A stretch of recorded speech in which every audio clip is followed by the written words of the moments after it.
जय माता दी। नवरात्रि स्पेशल में आज मैं कुछ खास लेकर आई हूँ।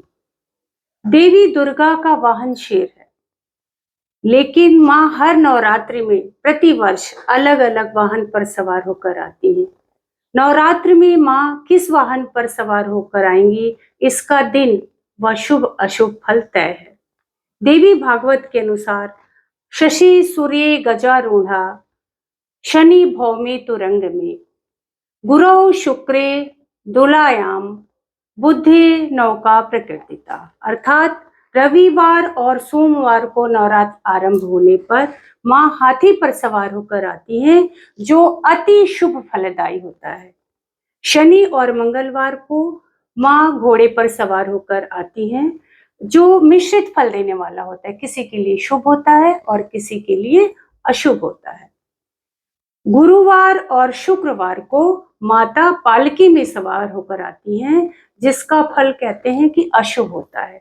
और बुधवार को माँ नौका में सवार होकर धरती पर आती हैं, जो अति शुभ फल देने वाला होता है, सुख सौभाग्य और समृद्धि का सूचक होता है। नवरात्र इस बार रविवार से शुरू हो रहा है, तो इस बार माँ हाथी पर सवार होकर आ रही हैं, जो कि अति शुभ फलदायी है। स्वाभाविक है कि आगमन होगा तो माँ का प्रस्थान यानी विदाई भी होगी। तो आगमन की भांति ही माँ की विदाई का वाहन और शुभ अशुभ फल भी तय है। जैसा कि आप जानते हैं, माँ की विदाई दशमी तिथि को ही होती है। तो अगर माँ विदाई के दिन यानी दशमी के दिन रविवार और सोमवार को जब दशमी पड़ती है, तो माँ की विदाई भैंसे पर होती है, जो अशुभ फल देने वाला होता है, देश के लिए अच्छा नहीं होता है। इसी प्रकार जब माँ की विदाई शनि और मंगल को होती है, तो माँ मुर्गे पर सवार होकर विदा होती हैं, इसका भी फल अच्छा नहीं होता है।